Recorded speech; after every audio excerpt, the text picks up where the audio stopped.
Okay, welcome to the 23rd episode of the Freeskates podcast. I'm here with Jeff Milling. My name is Gabe Altier, and today we're talking about freeskating myths. So, freeskates are, I think, generally, are or freeskates are a very new sport, and with that comes a lot of misconceptions about the sport as a whole because people really don't know too much about it, or maybe there's not enough information out there. So we're going to talk about that today. We got Matthew Fernandez in the chat. Good vibes. As well as Everbita says there are still more myths besides the ones mentioned in the previous video. We did make another video about myths. Are there going to be more than that today, Jeff? Yes, I think there are. Cool. And we're going to be able to dive into more details about maybe why people believe what they believe and things that we weren't able to do in that 5-minute video. And of course, this is conversational, so you all have the ability to drop your live comments and, suggest stuff on the fly as if we miss them. So, but we of course have some stuff ready to go. Jeff, do you want to bring up our first freeskating myth of the day? Sure. So the biggest one, and I think it's resultant from the fact that freeskating. What's up, Marvin? Welcome in. Welcome to the podcast, dude.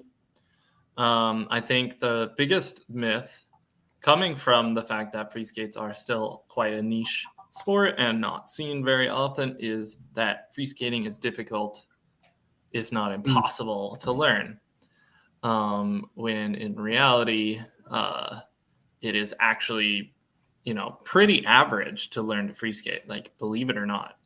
There are tricks on freeskates that take super long to learn, but the same is true for something like skateboarding. Like, learning to ollie for me was like a year of work. And on freeskates,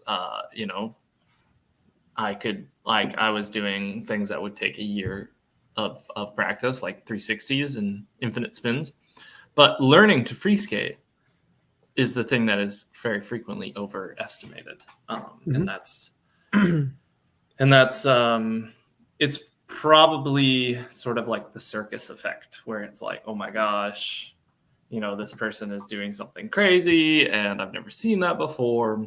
Therefore, I am not able to do it. But I think things like a unicycle or something. Maybe the unicycle is not a great example. That's actually difficult. From your experience, you're saying that that's hard. Yes, but I would agree is harder to learn than freeskating.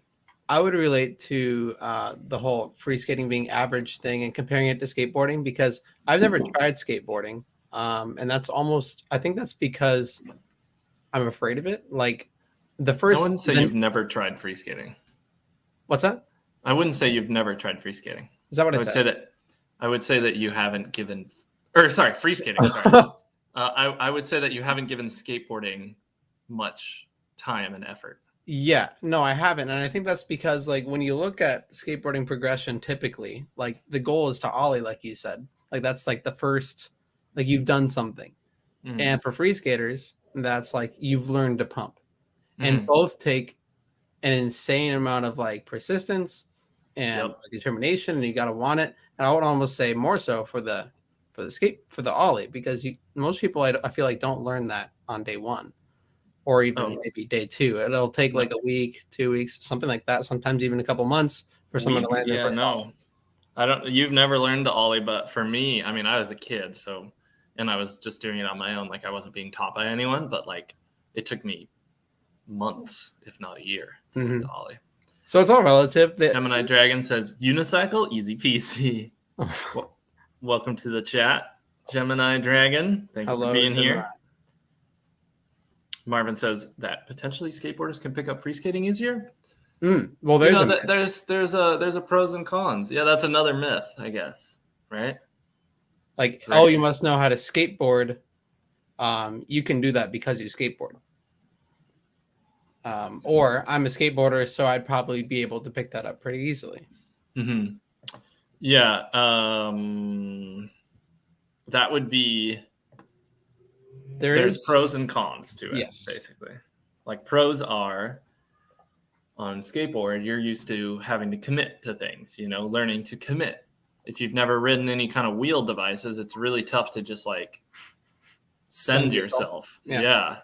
But if you've skateboarded, then you've learned, okay, I need to get some speed and just commit to it and try it. And if I, need to bail, but, but the opposite would be if you're a skateboarder, you're trying to turn by leaning your deck left and right.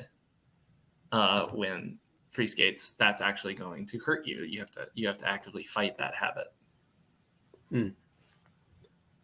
I think a similar myth would be, you need experience on something in general, not just a skateboard. Like, you must have roller skated, or like, I probably need to do something else first. Nothing is required. Freeskating was my first exposure to any kind of skating in general. I didn't grow up with skateboarding friends, roller skating friends. I would, of course, see it in general media, but not freeskating, everything else. But then I got to college, saw Freeskates in person, and that's just the thing I fell in love with. So coming from someone who did it, not required. This is a huge thing, though. Skateboarders are less afraid of falling. I've noticed this. Like Zachariah, oh my gosh, he'll send it, and he has sent it, and he has like broken things and whatnot. But the fact that you're being less afraid of falling, and in combination with the fact that on Freeskates you fall less because your skate gets underneath you less frequently, you end up in less sketchy situations. With your legs on Freeskates, with your legs, if your legs are attached on a skateboard and like one of them is like sliding out, that's both your legs sliding out. Versus on Freeskates, if one of them is sliding out, that's one sliding out. You miss the trick, your foot hits the ground, you're chilling. Yeah, I think we've reached the myth of Freeskates being dangerous, like as far as this conversation. And I think that for the reasons you said, and them, like, it's harder to land back onto them. You can bail, you can step off. In some ways, it is safer to bail than some other alternatives. Oh yeah. So yesterday on the Discord, I guess Marvin, he was sharing how he showed his buddy how to freeskate, and he learned to pump in 20 minutes. And he shared a video of him, and I was like, wait, how long have you been skating before this? What? Because it was like, if he was doing that from day one, then he was a sleeper agent. Or from his Wait, is it real? Like he actually real. Learned in 20 minutes? It's on the Discord. Yeah, he was pumping around. I mean, he's a flow artist, so he's like a juggler or something like that. But the whole group there is like really talented, persistent. I mean, people. Once everyone has a point, whether it's day one, week one, or a couple weeks, where it just clicks and it's like, aha, this is actually really intuitive. I understand how these oscillate now, and it's a battle leading up till then. I think it's super interesting that he was able to figure that out in 20 minutes. Seriously. Randall Moore says that they skated a lot as a kid, but learning free skate is for sure different. Okay. Where I could balance fine, the movement was super hard to get down at first. Exactly. So like with skateboarding, you can get on, you can even push, because in order to get on a skateboard, you have to have one foot on the ground and then pick your foot up and put it on the board. So basically you're just going to be pushing before you do that motion in order to propel yourself on a skateboard. So the barrier entry is a lot lower. But on Freeskates, getting on is a whole different thing from propelling yourself. And it's even kind of a battle in order to propel yourself, because you have to kind of separate your feet in your mind, like if people get used to just riding the skates in a straight line where they're, perfectly next to each other, which is how you're supposed to when you're learning. And then all of a sudden I'm telling you, oh, you need to do toes apart and do this and toes together and do that. That's a whole battle in your head. Yeah. Marvin says that the person who learned in 20 minutes was a unicyclist / juggler. Couldn't believe it. Wow. How many hours do you think you spent skating? Says Marvin. How am I supposed to? Did Marvin change his name? Yes. To Grandmaster. Okay. He said Ayo. All together, or like to learn? Do you think? Oh, that's a good question. Like, because they have the whole thing of like 10,000 hours, like to be considered a professional or in your craft. So, but for learning, hours, like until I was able to actually do the motion, I was practicing, I think probably within the first week. Oh, that's hard. Within the first 10 hours, I would say, for sure. I didn't spend that long before I learned. So, I would say somewhere between like 5 to 8 hours. It's very fuzzy though, like my memory of this, because I wasn't filming it or anything. So let's see. I've been skating since 2013. Mm-hmm. So that is like 8.5 years. So 8 times 365 is about 2,920. 10,000 hours divided by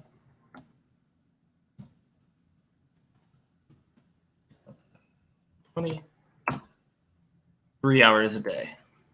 If I've ever skated more than 3 hours a day, then the next day I could have skated less. You know, it just has to average out. If either of us has 10,000 hours on skates, that would mean you'd average 3 hours a day in the last 8 years of skating. That's a lot. That seems like a lot. Yeah, that might be a little bit over. I would say that neither of us has 10,000 hours. But so if you skated for 3 hours in the past 8 years, you said? Yeah. Wow. 3.4.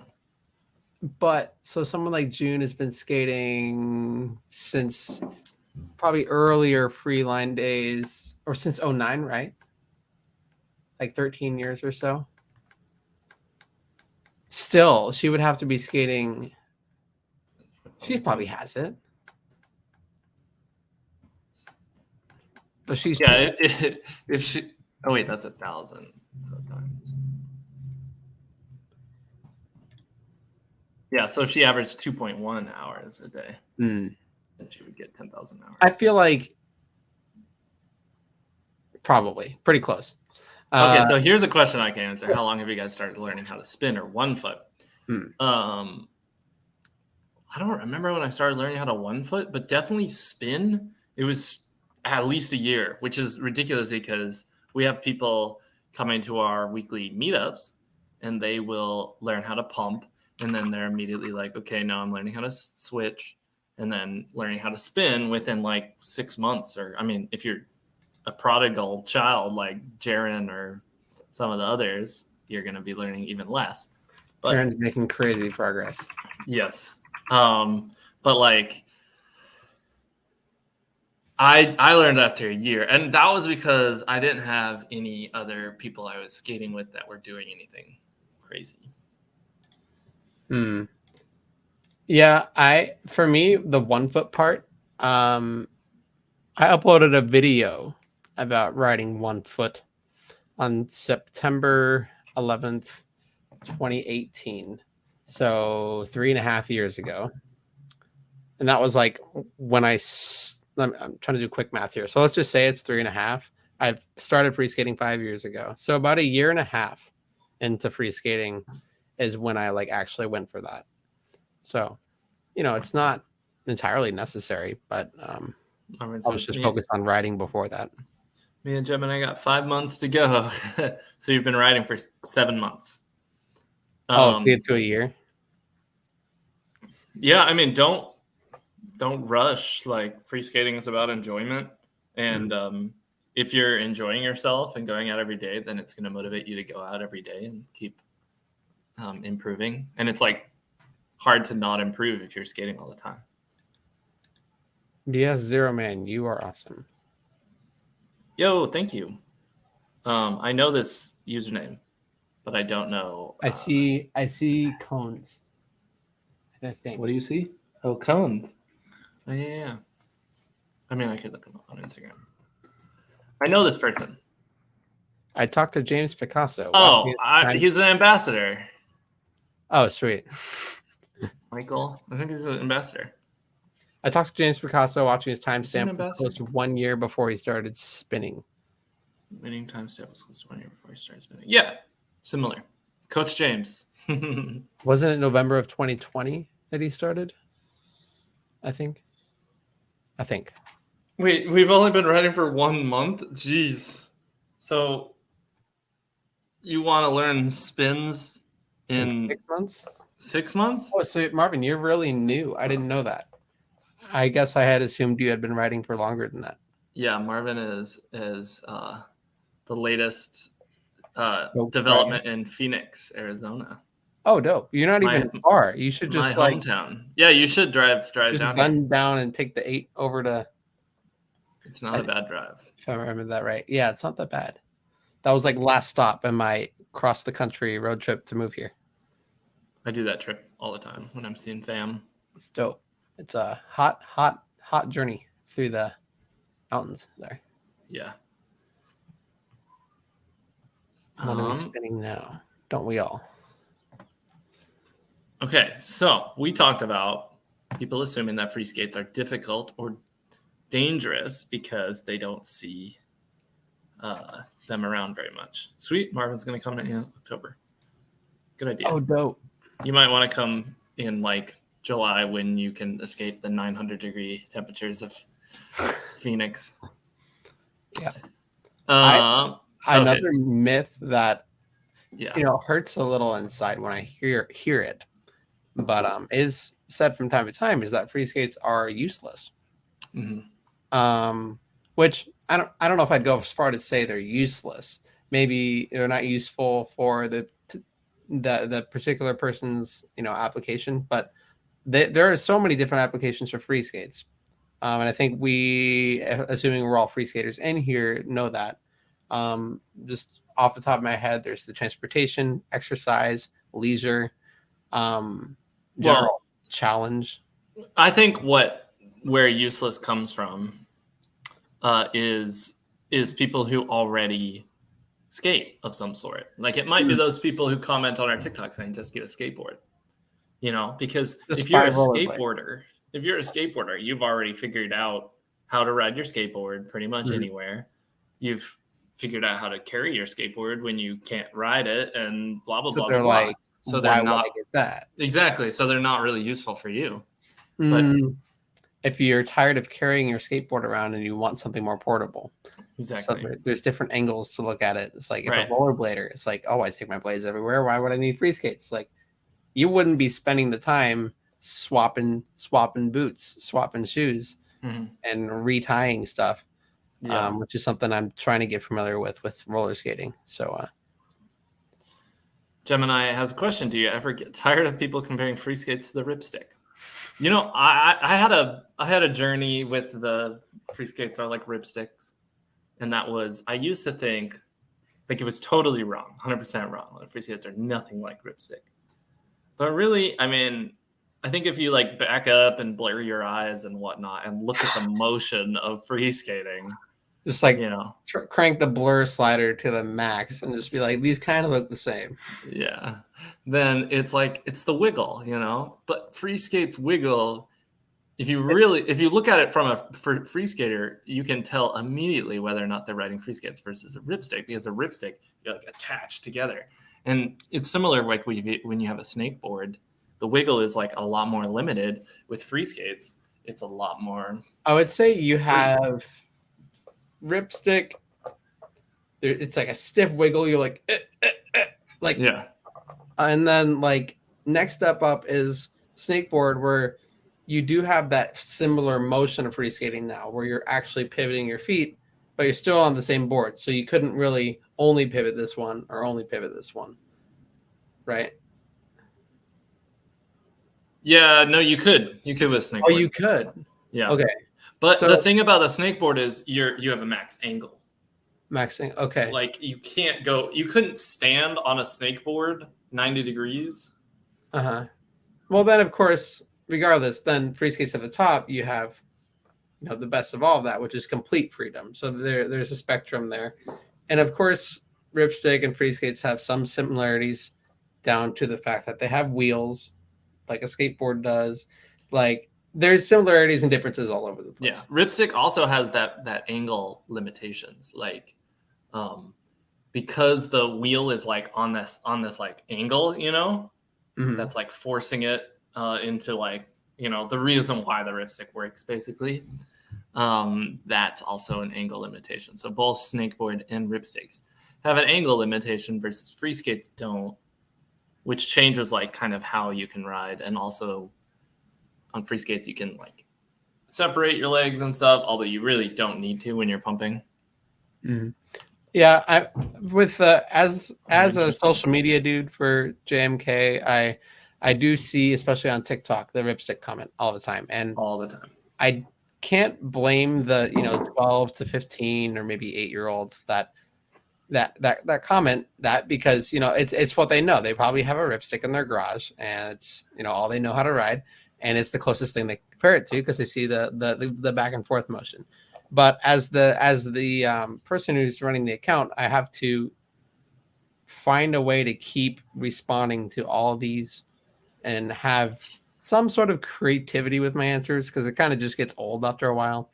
So I try to have some fun lately on the account with my responses. But generally, I let them know that there are similarities, but no, it's different. You should just get like super upset with them. That way people comment more and start trolling you. Well, and then we get more engagement. I mean, someone I sent this to the chat. There was someone who commented that looks like a rib stick, like a stick of ribs. Rib stick. And I said, I don't know what that is, but it sounds like dinner. Gemini says that they don't like that they can't fakie. That is true. You can't go backwards on a rib stick. I think the biggest difference in terms of the way you feel when you ride the two things is Ripstick, you just feel locked, because that's what you are. You can't move a foot unless you move this one too, as far as this rotation. If you try to rotate this one is going to go with it because you're locked in that single line. Right. Whereas with Freeskates, you're broken from that restraint. And if you if it's got a spring too, so if you twist this one and then let go, it'll spring back. Like it has a spring in that little stick. I didn't know there was a spring in there. Oh yeah, to hold it. Wow. And like the wheel as well, with the angle like that, along with gravity, also operates as a spring to like bring you back into the center, which is kind of why it feels like you're like whoop, and then the wheel itself. I mean, if you're going to compare Freeskates to something, call it what it is and call it sideways rollerblades, because the truck mechanism might as well be the same thing. But when you compare the bottom of a ripstick to Freeskates, they couldn't be more dissimilar from each other, because you have a swiveling shopping cart caster thing that's just uncontrollably rotating around, and you got a fixed truck on the Freeskates. I recently picked up a Snakeboard / streetboard to learn together, and it's funny learning Snakeboard. I fall much more than learning Freeskates. Interesting. You fall. I would actually like to try a Snakeboard. I would too. Once, and what brand is yours, Randall? Yeah, that is the one thing I'm excited about learning. I saw this dude ripping around Linda Vista and doing like board slides down rails on a Snakeboard, which is dope. Oh yeah, Snakeboard's cool, like in the parks. Dragon Board. Okay. Yeah. So the Dragon boards guys are awesome. We should really connect with them, because I actually think that they're in North County, San Diego. Oh, that's dope. Yes. Do either of you do any exercises either for balance or muscle training to get better at Freeskates? Freeskates. Both of us just Freeskate to get better at Freeskates. We're relatively young, but like at the same time, Freeskates work most of the muscles in your legs. They work the inner thighs more than the outer thighs. Like when you're standing on Freeskates, you're not doing much pushing outwards of your legs. You're more holding your legs together. So that's the one imbalance. So when I was in college, I actually had like a knee issue with my left knee, and I would put those elastic bands on my feet and just kind of like stretch outwards and like work the expanding the outer leg muscles to compensate for the increase in strength in the inner leg muscles. So that would be an exercise that I did, but it wasn't to get better at Freeskates. It was just to kind of mitigate a little knee issue. Yeah, personally, I remember gaining some weight in college and then like making some poor efforts to go to the gym in the morning. And then that's around the time that freeskating was introduced. And then I was like, thank goodness, because now I'm just always exercising and doing stuff with my legs. Maybe that came at a downside though, because now I'm not doing anything to work my arms. But at least my legs have just 100% been worked basically every day ever since college. But to your point about the exercise blender, there's no doubt that it could help to do other things, like say, like I think whenever I'm either hiking and exercising my legs, not in the rotation direction, but like in this direction, like climbing up something or even biking, like pedaling, I notice that my muscles get worn in much a different way than they do with the motion of free skating, which I guess you could just call that cross training, using different muscles in a different way. I'm sure it could help in some way with free skating, but I've just never tried. And the only times I have tried riding a bike, I noticed like, wow, I'm getting sore. So definitely different muscles. If your goal is to get better at free skating in the most efficient way possible, it's just to free skate, as long as you're not injuring yourself. Free skating while holding dumbbells, says Jacob. Maybe that's what you should do, Gabe, is just hold dumbbells all the time while you're practicing your flip tricks. Or become the delivery guy and then dumbbell the boxes on the way to the post office. I don't know. Zach Gillen says, old school snakeboarder here, now free skating. Wow, that's really cool, actually. Sick, yeah. I've actually bumped into a couple old school snakeboarders in the past, and I always tell them, hey, try these free skates. How did it feel? Like, how was the transition? I would honestly be interested in like straight up talking to you, Zach, about that and like getting your perspective, because I think that could be a very useful and unique perspective. Yep. Wonder if Zach is from around here or not. Marvin says free skate with ankle weights, Goku style. Or just like somehow weigh your free skates down. With like the actual the ball and chain like tied to your ankle. I don't know. How long do you guys usually skate per session? Definitely upped as I was learning. Okay, there's a response from Zach. Similar, you should grab one. He lives in South Florida. Sweet. Near St. Petersburg, there's a St. Petersburg crew. I feel like you should grab one. Yeah. I feel like with me it kind of goes in waves. Like there's weeks and months where I'm like always trying to go out to free skate, and there's other ones where I'm a little more sore and I'm like trying to rest and take a break from it. But generally for me, a session could easily go past 2 hours, right? Like, well, in total, yeah, 2 or 3, sometimes 4 or 5. I mean, I've had days where I'm out for upwards of 6-7 hours on the extreme end. So I don't know, 3 hours I guess would be a solid session for 2 or 3. It's always so different though. What do you think, Jeff? Yeah, well, I like to warm up for like 30 minutes or so, maybe. And then after that, I'll do like, I typically like to just bring like a beer or like some water or something and just sit down and then get up, do my skate and do some tricks, whatever, sit down, When I was in San Francisco, I was doing those 12-mile weekly runs, and those were, 3 hours, and I was sore the next day always, but they were so much fun.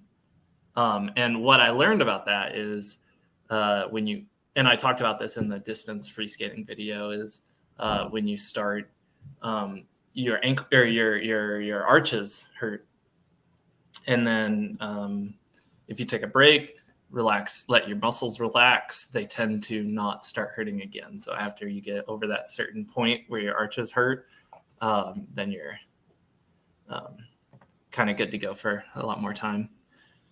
It's a good question right here, actually, from Jacob. Oh, what does your warm-up consist of? I'm interested in that because I don't really know.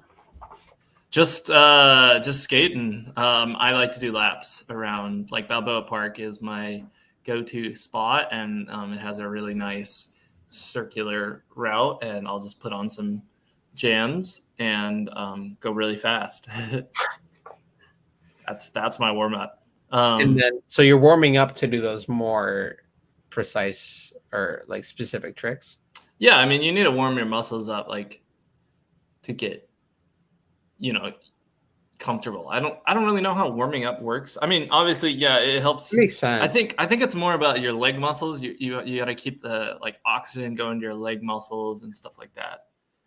So they respond to you when you issue a command. I mean, I think it's a combination of that and maybe also just like a mental thing. Like with me, more often than not, I'm just going directly into the tricks, which it probably helps to get into that flow state of, okay, I'm free skating, I'm flowing around and stuff, and then you're getting closer and closer to being able to readily approach those tricks. I feel like, well, as opposed if your goal is to like land a flip trick as soon as possible, warming up is more efficient than just trying that flip trick like 50 times, because you're going to get more skating in a shorter amount of time, and then it'll warm your leg muscles up.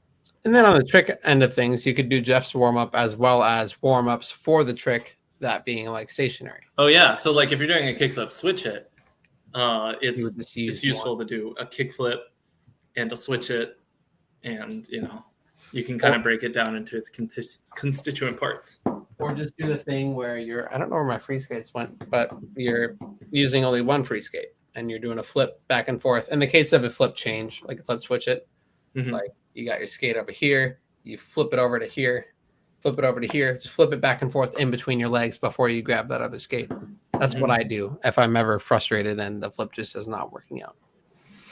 Oh, this is fun. Marvin says, I've been having a lot of fun juggling. Some patterns my legs can't pump because I have to focus on the patterns, and some I can pump and make different patterns in the air. It's kind of like rubbing your stomach and patting your head kind of thing. Sometimes like the patterns line up. Do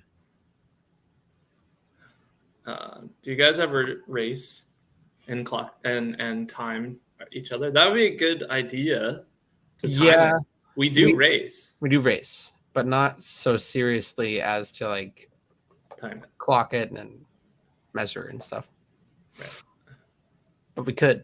I mean, we have a video on downhill free skating where we have a speedometer in a car while we're measuring Matt going downhill. Yeah, Matty went 34 miles an hour down a hill, and then you see his legs starting to shake a little bit. Sketchy. How many people show up? We have a couple of photos, group photos from our Thursday lessons. So there was it just this last week? I think there was quite a lot of people. Lately, a lot of the Thursday skates have been like really impressive and fun because there's just so many free skaters. I remember though there was like one really hot day where there was like almost no one there, but that was like extremely hot. San Diegans aren't used to that, and that was like a one-off thing. But otherwise, like it's a pretty healthy amount of people usually. Yeah, like 15 to 30 even. What? Haven't there been? Yeah. It's been a decent 15, amount. 20, 25, I'd say. Okay. The range of. Where the heck is this group photo? I'm trying to find it on my phone here.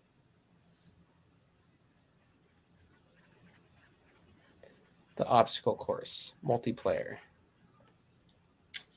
Well, can't find it. They help to. What does that mean? Oh, multiplayer. Like if you're at Thursday Skate, it's multiplayer. Potentially.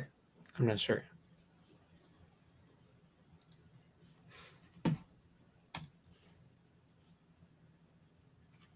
All right, let's get back to the myths. Yes. All right. So next myth. What is another myth, Jeff? Can't catch air. Yeah, I mean that's an understandable one because there's nothing holding you in. But guess what? There's also nothing holding you in on a skateboard. Right, but the skateboard kind of has an advantage. There's only one board. Well, you're able to impose like an upward force on the skateboard. You can on the Freeskates too and do a no grab, but it's a little more complicated because there's two boards to handle with just your feet, and they're a lot smaller. So I guess there's a huge difference there.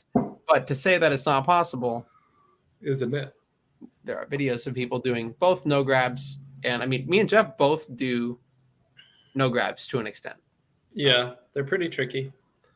Now, but in China, they've like completely. What's that? In China, they've like completely mastered that. They can go off giant. Oh yeah, like ledges, huge ledge, and somehow they just drop with either that.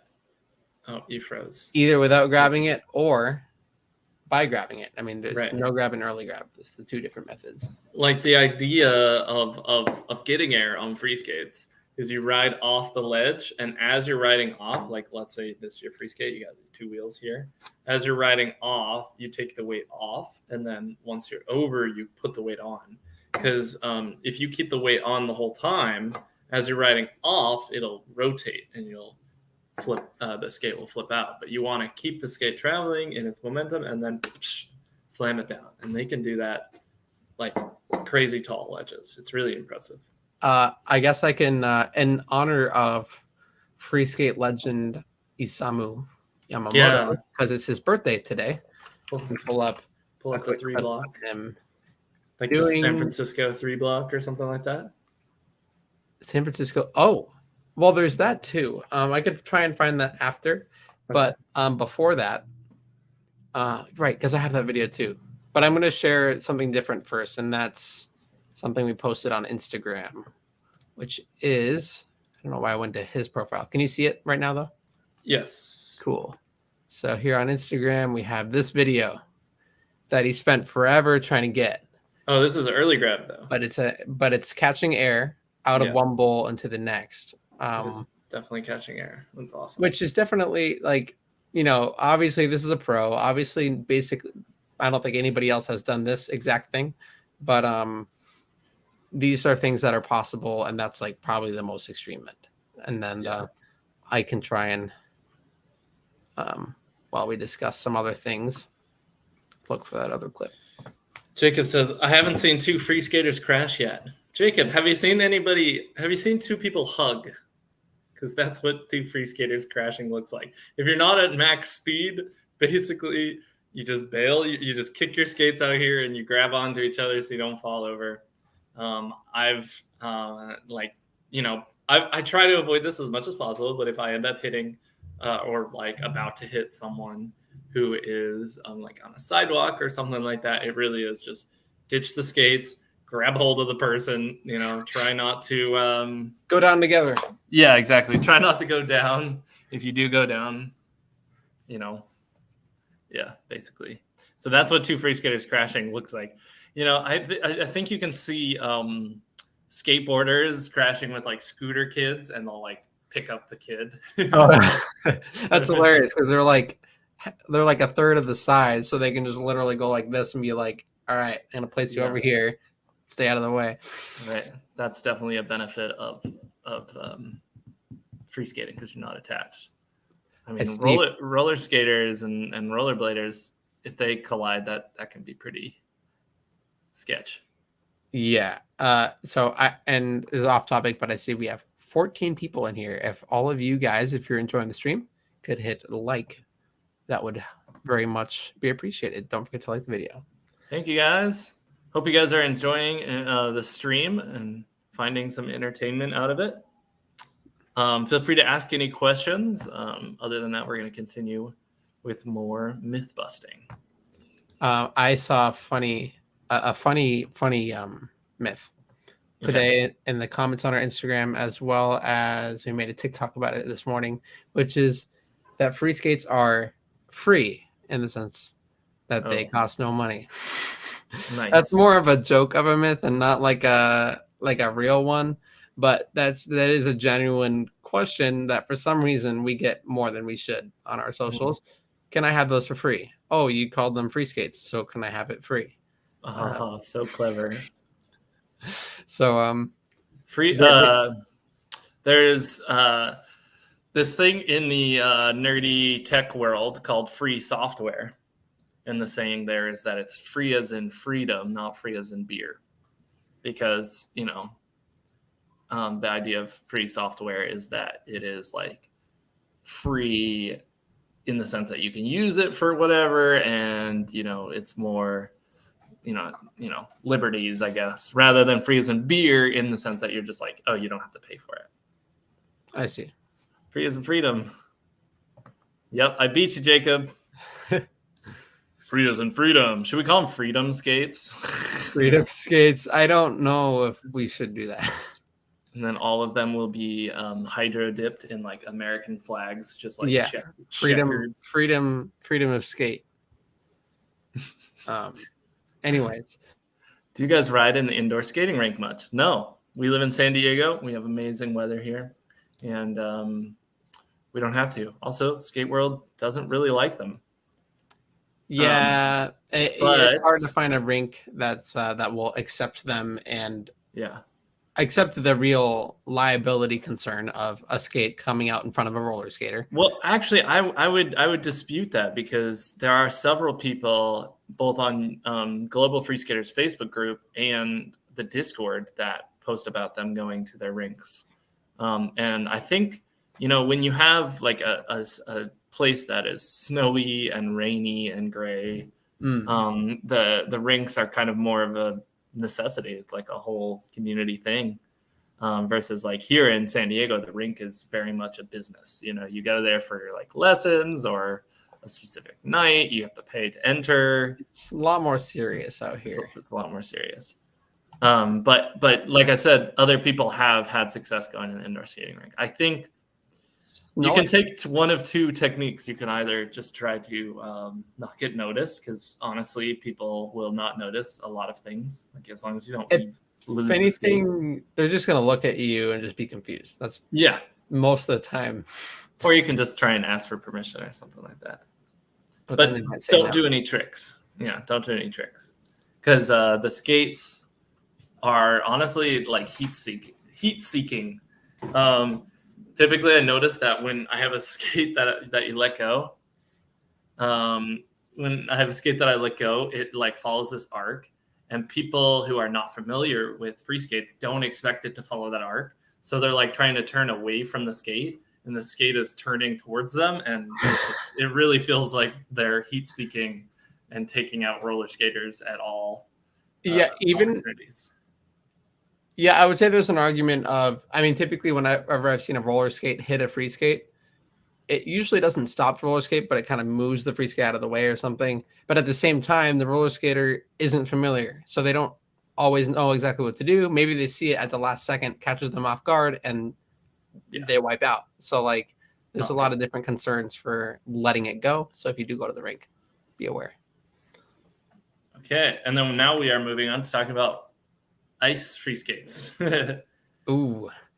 I guess that could be the myth. Could be that free skates only work on ground with wheels. Yes, Jacob CK and many around the world have experimented with this.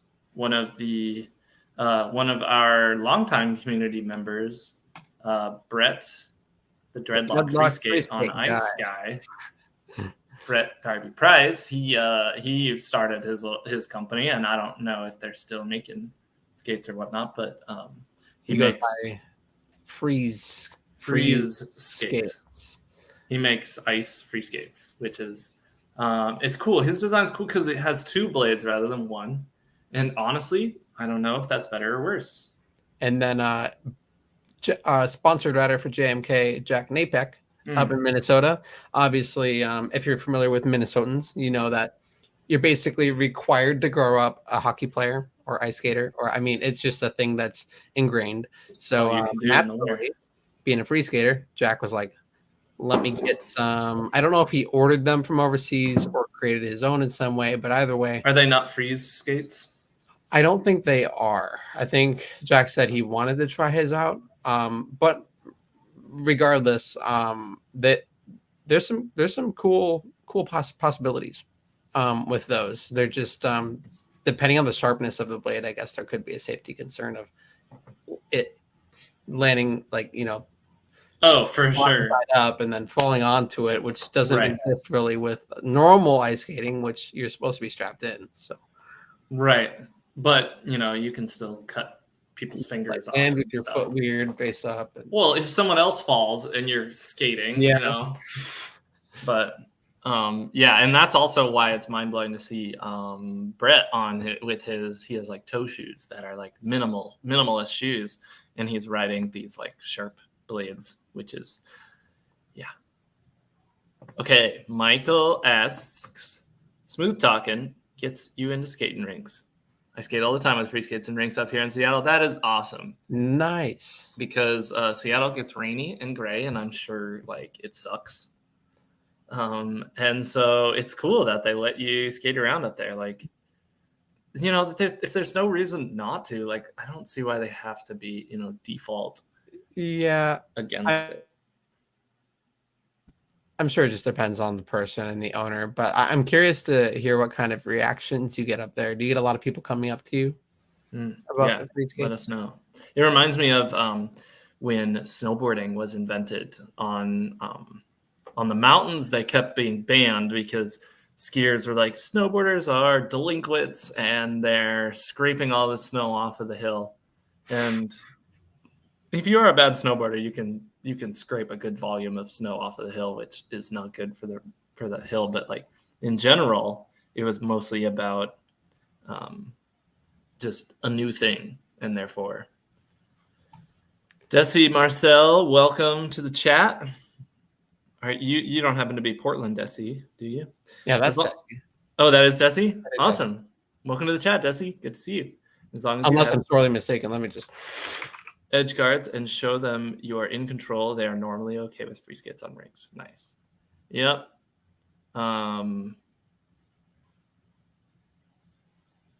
Like I said, I think that's me. Portland Desi.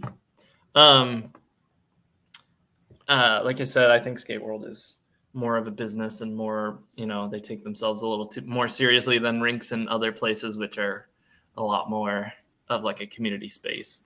In San Diego, we actually have like a few places that are built as outdoor skating areas. I guess they're not designated as skating areas. There is one, Liberty Station, but there's just a lot of outdoor areas that are used as skating areas. So we don't want to seek out those indoor ones. And Skate World is like the only indoor rink in like a large radius.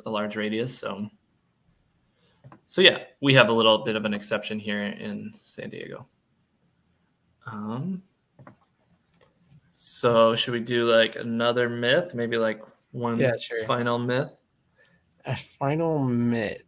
We already talked about ripsticks. We talked about can't catch air. We could talk about how whether or not Amazon Freeskates are good, or if they're bad, or just look at anything. This, Michael. He says, "I got awesome reactions at rink, and I bring 2 pairs. That's so cool." Nice on the side of the rink. Very cool. Outside of the general traffic, hopefully. Right, or in the center. Potentially the way they have them set up here, like where people will kind of just sit still in the center and do stationary stuff. Oh, right. All right. Maybe that could be a possibility, but that's awesome, man. Good for you for bringing 2 pairs. I did that. I've been doing that as long as I've been a free skater, bring extra sets because people feel a little bit burdened when they're learning on your skates, at least if they are the kind of person to, consider the fact that you're trying to skate as well. And it's good to bring 2. Anyway, what was the myth? Sorry. I was saying like the whole Amazon. I'd say the myth there would be that either that they are good quality, or that they are just as easy to learn on. Different angles of that where they're like, oh, you don't need the JMK. It's like, they're basically the same thing. Which you find out the hard way if you start with those cheaper ones. Like I think both me and Jeff did. Or Jeff, did you start with like quality free lines? Free lines. I started with Grom free lines. Okay, which was their beginner. Oh, there was their beginner. It was small wheels. That's what made it beginner. It was the small wheels, and so the reason why that was beginner is because when you have small wheels and you have to put your toes on the ground, you don't have to go to quite the angle. But honestly, like the amount of time that you're actually putting your toes on the ground, it's not worth it. So I very quickly upgraded from Groms to Pros, which are taller. We have a podcast episode and hopefully I think a more in-depth YouTube video looking at the difference between the two that's planned. But I think in general, with most things in life, you get what you pay for. And any roller skater, rollerblader, skateboarder that's like serious about what they're doing will look at this price of JMK Freeskates being the top and say like, wow, those are actually pretty approachable. So it just depends on where you're coming from. Yeah. If you're in a spot where 120 is a lot, I just recommend saving up because it is worth it. They are easier to learn on. And we actually released a new payment model thing that is powered by Shopify. Wow. Called like Shop Plan or Shop Finance or something like that, where you can pay monthly installments. But I don't know if that costs you like too much extra. Like if it's too much extra, then I would recommend just saving up. Like pay monthly installments to your little piggy bank, and then you're gonna pay more anyways. Like so, the typical progression is if you're serious about getting into this, you're like, I want to be into free skating for the long run. I want to be one of those people on the screen that's like cruising through a neighborhood. Right. Then like you're gonna follow the natural progression of cheap to realizing I should probably go to JMKs, and then all in all spending more than the JMKs that are gonna last you years on end. Desi says that the Amazon ones are too low, like too short. Yeah, the wheels make you work way too hard. So that's actually probably both the wheels and the bearings. Yes. And makes pumping difficult. Just get the JMKs. Yeah, it's easier to learn on quality skates. They're also not only lower, but like smaller this way. Like the deck is actually a smaller platform, which I think in my experience has put more individualized pressure on the center of my foot than the more dispersed, larger surface area of larger JMK decks. Yeah. Not to mention the old Freeskates curved to the arch of my foot as well. Yikes. Yeah. Oh, Snowlights is in the chat, by the way. Welcome to the chat. He said he picked up a second pair for this exact reason, for teaching people, and that he's found that it's easier to help them visualize the motion, which is definitely true. Oh, yeah. Like when I'm teaching someone, I always have my skates and give them their own skates, and then I stand right next to them and I do the thing where you pick up and push off and all that stuff. Well, I feel like whenever I only have one set, it's always this thing of I put the skates down. I'm like, are you goofy, regular? They're like, regular, left foot forward. So they start getting on the skates. I'm like, no, let me show you first. Oh, yeah. I awkwardly step on. I'm like, okay, they don't have their own skates. They're just going to sit here and watch me. And it's like harder to teach when it's very one-sided like that. But like Jeff's saying, having the pair is like nice. And then he says that free skating is way less expensive than quality skateboards, longboards, roller skates, etc. That's depending on where you shop. If you shop at Walmart, that answer might be different. Yeah, but you're not going to get quality. Yeah, right. Yeah. No, that is completely true. Like I was blown away to know like how much some of these roller skates are. Like if you see our Friday rollouts with all those roller skates, I challenge you to find one person whose roller skates are cheaper than free skates. Some of these people they're not getting the quality, Yeah, some of these people went out and spent I don't know what the word is, a lot on their roller skates. Like they're embarrassed to tell you how much they were, because they were like, oh, I want this really nice one because it's gonna be that much easier to ride. It's that much more comfortable, and that's the point. Like you want a nice roller skate, right? So yeah, $700-800. I think $800 is what somebody told me for their Rydell's the other day. An $800 free skate, it better have some. I don't know what that's going to have on it, but better be worth it. A good thing it's not 800 and it's 120. Check that out. $700, $650. Yeah. Wow. Craziness. How much are ice skates are also very expensive. You can get an EUC cheaper than some pairs of ice skates. Crazy. My first EUC was $700. They're expensive because they have all this electronics in them, and they're made very well. Legend has it, these $800 skates give you wings. I would expect them to. They better. Yeah, they better. They better come with like 3 sets of JMK Ride free skates in the box. Because not even that would get close to the price. Imagine $800 you have to spend. Would you buy a set of roller skates, or would you buy literally like 5 sets, 5 or 6? Yeah, 6 sets of free skates. The years that those would last you. that would last you plenty. EUC is expensive as well. My first EUC was $700 too. Nice. Yeah. This isn't to bash other rides. It's just like there are quality options for all these different sports, and they come at a price. And it's just you got to know the context and know what all goes into this stuff, and know what you're buying. Totally. Good roller skates last 10 to 15 years. Zach, that is true, except bearings and wheels. Technically, you could keep JMK skates alive. You would have to replace bearings, wheels, and grip tape. But the rest is aluminum and steel. So as long as you don't expose the steel to water too much, because steel can rust, that would last you 10 to 15 years would blow my mind. I mean, aluminum, after a while, you can kind of see it in the video where we destroyed Freeskates. The aluminum deck gets dented.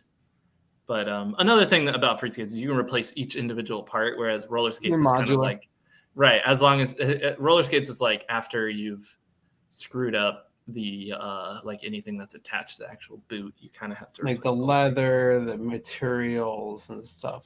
Because a lot of that on a roller skate is why it's so expensive. They probably use quality materials, but if that gets torn or ripped, it's not like, you're going to buy a new bolt to repair your leather or something. It doesn't really work that way. Okay, Zach's talking about the boots. Yeah. If it's leather, that can last if it's really good. Michael says, my nice pair of roller skates cost a little over $900. Speed skates cost over $1,400. And we're over here at $120. And people keep commenting on our TikTok saying these are too expensive. Well, no, someone would combat that with, I got my mom got my roller skates for $40. It's okay, number one, where did she buy those? Because I'm sorry for you. So there's a spectrum, and if you're serious about what you're doing, you got options. Okay, yeah. To clarify, I think that snow lights might be correct on this. Depending on what you do with longboards, free skate wheels might need to be replaced more frequently than a longboard, and that's because with free skating you're doing a lot of sideways stuff. With longboarding, usually all of the sideways stuff is handled by the rotation, handled by the track. Yeah. So you tend to just only get this up and down force. But if you're doing any kind of power slides, like in downhill longboarding or grinds on skateboard, your wheels will wear down faster. Exactly. Yes. Desi would rather invest $600 in JMK wheels. How many wheels can you get? How many wheels? 600 by 38, not including tax. $40. Huh? $40 per. Is that 15 sets of wheels? No, wait. My math is totally wrong. So yeah, my calculator was working. No. Yeah, 15 sets, right? 38. 15.7 sets times 4 would give you 63 wheels. Or 15 full sets. Or 15 times 4. 60. Is that a year's supply? Oh my god, it's way more than a year's supply. If you haven't dumped your Golden State Stimulus 2.0, if you live in California, you know what to spend it on. Jesse, reach out. We'll give you a discount, a bulk discount on wheels if you're about to buy $600 of wheels. You absolute mad woman. Mm-hmm. That is insane. Yeah, that would be insane. Well, I we will don't personally drive those to you. I don't know if we've covered too much more than what we did in the YouTube video to bring it way back to the original initial comment. question. But we were able to get more into the details, have a little Q&A with you guys. So basically, thank you all for contributing to these little podcasts.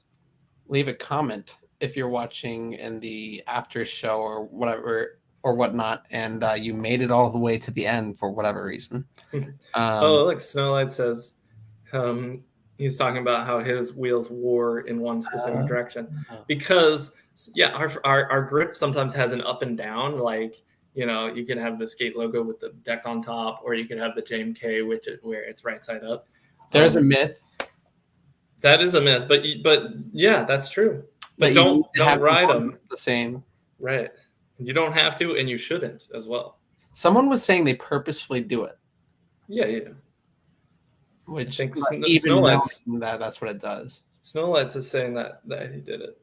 Oh, maybe not purposely. Or maybe he didn't know the consequences when he did. But yeah. Well, for the 14 of you that are in here, thanks for sticking through this. Hope you enjoyed it. Feel free to hit us up on all of our socials if you're not following us there already. Leave a like on the stream. Make sure you're subscribed with like the bell and everything, and we'll see you on the social medias. Made a TikTok about it. I'll have to go check that out. About his wheels wearing irregularly. Dope. All right. Thank you all. Thank you very much. Later, Snowlights, Desi. Episode Marvin, 24 Zach, next week. Jacob. Later, you guys.